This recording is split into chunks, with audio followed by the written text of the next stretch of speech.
What do we need to do throughout the season to be able to be better come November? There's multiple things that come to mind. Number one is the improvement and development of your players. You want to be better in November? You've got to get better than you were in September. You can't look the same because you're not going to. Every day you're either getting better or getting worse. You never stay the same, no matter what you're doing. In one way, shape, or form, you're either getting better or worse. If you work out Monday, Tuesday, Thursday, Friday, 4 days a week, and you're taking Wednesday off, you're not staying indifferent. You're recovering and getting ready for Thursday, Friday's workout. Same thing with Saturday, Sunday. Now, if you go and you take 2 weeks off, guess what? Unless there's a reason for it, you've digressed a certain amount. That's okay. You can get it back, but you're never, ever staying the same. Development, improvement, developing young players, older players leading and setting a tone in the locker room and on the field, and accountability. It starts in winter conditioning in January, February, grows a little bit in the spring. The first time your new team for the upcoming season gets to do anything together, spring practice. Then it's ratcheted up in the summer. Like the next time you step foot on the field, man, it is another level up for fall camp. And then the bullets, quote unquote, in the football sense, get real come the fall, and you just keep growing and getting better. That's number one. Are you getting better yourself or not? That's coaching. Number two, the analyzation of your opponents. They're analyzing you, you're analyzing them. Who analyzes the other team and adjusts to what they're doing?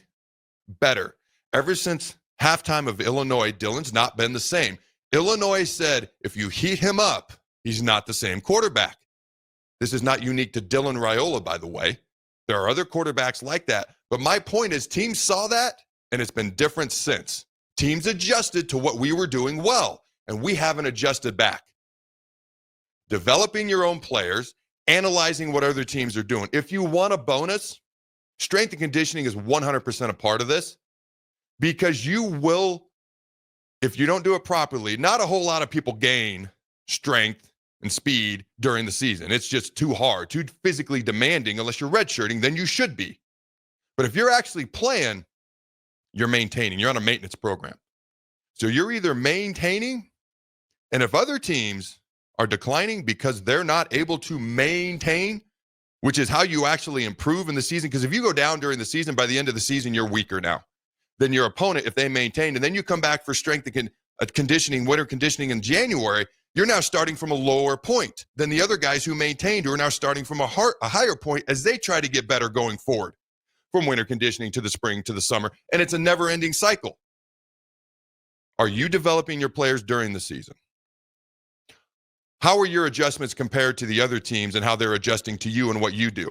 And number three, is your strength and conditioning staff keeping you up to par, not only so that you're as strong or stronger than you were in November compared to everyone else, but now you've got a higher starting point for the younger players coming back, and so they can make greater gains the next year rather than having a lower starting point. Now they got to make up ground.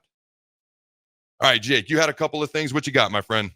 Yeah, we had some questions from people that did, like you said, didn't want to get on air, but did have some questions, particularly about if Nebraska needs to get a mental health coach, maybe, if you will, or somebody mentally to kind of help them get over this hump. Of course, Jack Stark was very popular in the 90s of being that guy for Nebraska.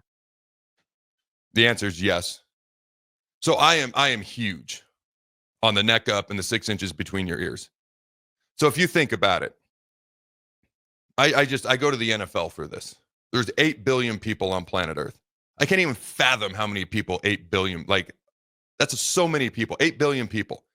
You know, on any given Sunday in the NFL, as an example, there's 1,600 people. That's not 1%, that's 0.01%. There's 1,600 people who will suit up on an NFL Sunday. There are so many more people on planet Earth that are talented enough to play in the NFL. Just as an example, you could go NBA, you could go college football, you could go college basketball, you could go whatever you want to go, whatever field. Doesn't even have to be sports related. There's so many talented and smart people and gifted people in this world. There's not hundreds, there's not thousands, there's not hundreds of thousands, there's hundreds of millions of people who are insanely talented. So many people walking the streets. Sometimes things happen, sometimes it's injuries, decisions, life decisions. But if you're truly trying to make it and you've dedicated your life to trying to make it per se to the NFL, how do you become part of that 0.01% out of, God, millions of people who have the talent? The three most talented people I've ever met in my life didn't even play in the NFL. The fastest person I've ever met in my life to this day, and I'm going to say his name, nobody's going to know who it is, Troy Mitchell. People know I can throw the ball far. I used to throw it up as far as I could, and he'd outrun everybody, and that was our offense for a long time. I'd watch him run track because I didn't do track, despite what my Wikipedia says. No, I was not a long jump state champion. That is asinine and laughable. But I'd watch him run track. Like he'd win the 400-meter dash by 100 meters, and I'm not making it up. I watched him race our running back in high school. He had to run 10 yards. The running back had a 5-yard head start, and I am not making this up. Troy won. Didn't do anything after his sophomore year of high school. I'm not going to get into it, but things happened, and they were his decisions. My point is simply this. The difference between success is a certain level of talent, certain amount of who's around you, certain amount of things. But 9 times out of 10, based on my experience, it's from the neck up and the 6 inches between the ears. And that is what Nebraska is missing. And people can be offended by that if they want. Our November record, our lack of bowl games, our one-score record, all that stuff.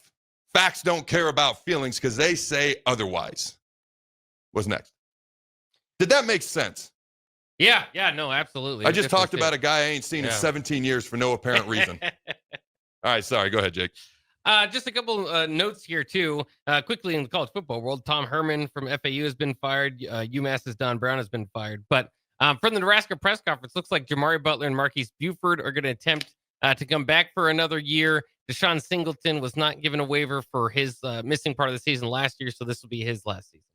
Best of luck to Deshaun. Happy to have Marquise and Jamari back. I mean, it is a good sign that these guys wanted to come back last year. A lot of these guys, you look at Ty and Ben Hart and all these guys, and you can have thoughts after that statement about play on the field this season, yay or nay, whether you've been happy about it. But the fact that they want to come back, that is a good sign. Here's the next thing I have on my list. I know the Black Shirts have truly been the backbone of the team this season when compared to the other two sides of the ball. Saturday, pick six, block field goal, forced fumble, an all-around strong game. But for whatever reason, when the chips are down and they have played so well throughout most of the game and the opportunities to close out games, i.e. USC, Ohio State, UCLA, Illinois, we've given up multiple game-winning or game-tying drives, game-winning touchdown drives, some of them 80-plus yards late in the fourth quarter, overtimes. And that's where that mental thing comes in. That's the difference. Like when it comes down to the end, why do you think Joe Montana was so successful? Why do you think one of the most unathletic people I've ever met in my life turned out to be the GOAT in Tom Brady? Like mental freaking monsters. Not everybody can be that. But you don't have to be the exact opposite either in the biggest of moments. Between the ears is the biggest thing I see right now, in my opinion. Oh, God, this one, I'm just going to throw this out there because I had like 3 people send this to me. The Big 12 is looking for a team. We should go there. Ha, ha, ha. No, we're not going there. The Big 10 and the SEC is where you want to be. Figure out how to play better football. All right, games decided by single digits in Nebraska. And stop me at any point with anything from the people, Jake. Games decided by single digits in Nebraska. Bo Pelini, 20-11. Bill Callahan, 10-7. For everyone who wants to just crap all over Bill Callahan, think about that. Mike Riley, 7-10. Scott Frost, 5-22. Matt Rule, 2-9. All right, here is a spreadsheet. 36 potential game-winning drives when we were down by 1 possession or less. Let's see, since 2018. In those drives, we've faced 17 different opponents. Only been successful once, by the way. That was against Northwestern. What year was that? That was Northwestern 2019. It was tied 10-10, and we kicked the game-winning field goal. You remember that, Jake? That was a tough game to watch. Yeah, I remember that one. We won. 17 different opponents, 14 turnovers out of 36 drives. Was that about 40%, something like that? 10 different quarterbacks, and the one win I talked about. So think about that.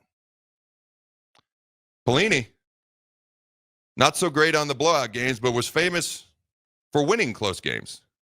He was famous for getting, I don't want to say famous for, but in the losses, there were blowouts. But when it came to wins, from September 2012 to October 2014, Nebraska won 10 straight one-score games. Let me repeat that. This isn't a fairy tale book I'm reading. This actually happened. Between September 2012 to October 2014, Nebraska won 10 straight one-score games. I feel like all of Nebraska is doubting me. Like Santa's not real and neither is that stat, Adam. I should have said earmuff the kids before I said that. Santa's real. Sorry, Jake. I didn't mean to burst your bubble, buddy. All right. Here's more one-score loss stats. The most in one season. I think this is in college football. I should get clarification. Nebraska 2021, 8. The most in 2 seasons. Nebraska 2021, 2022, 13.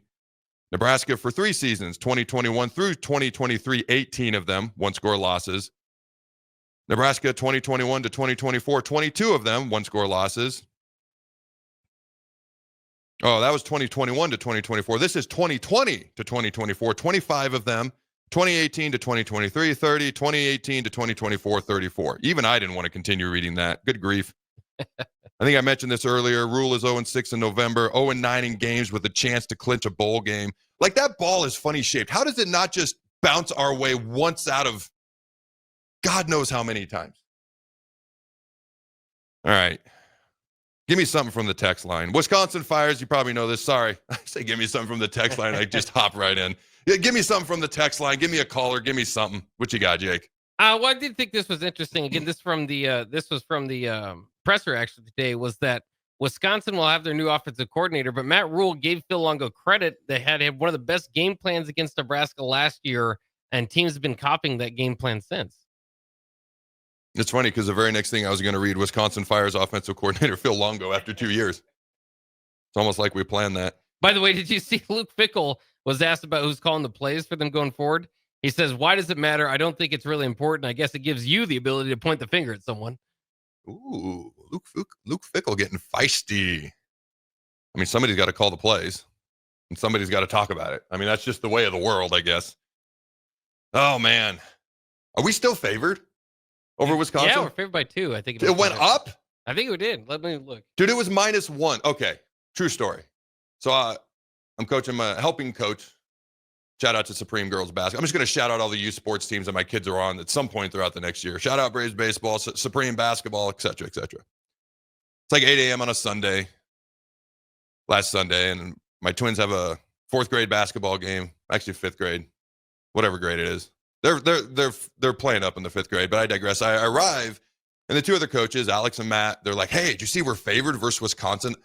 I crap you not. My response was, "Why?" Like, I was so stunned. I didn't know. I don't mean to be Debbie Downer, but I was like, what? So are we still favored? Yeah, we're favored by 2. It went up. Yeah. I don't know what to make of that. We're at home. They fired their offensive coordinator. They also just lost to the number 1 team in the entire country by 3 points. So I don't know what to make of that. It means nothing to me. Here is something that is undisputably important. And actually, I want people to react directly to this. Send me your response to this on the text line. Ladies and gentlemen, the curse is real. This was actually sent to me on X by Mark Warren. The curse is real. The last time the Huskers were a national champion, Nebraska was a Coke campus and switched to Pepsi the following year. It has been all downhill from there. Is it due to the fact that we switched to Pepsi? Is that what's going on here? Is that the curse? It's not Bo Pelini. It's not Frank Solich. It's whatever other curse there is. Is it really the Pepsi curse? What do you think, Jake? I think it could be. When you were reading off that Pelini stat, I was thinking, well, maybe it's the Pelini curse. Matt Rules today was saying we're not stake bitten, there is no curse, all that. But the more time goes on, the more I think there might be a curse. I always knew I liked Coke better. Stinking Pepsi.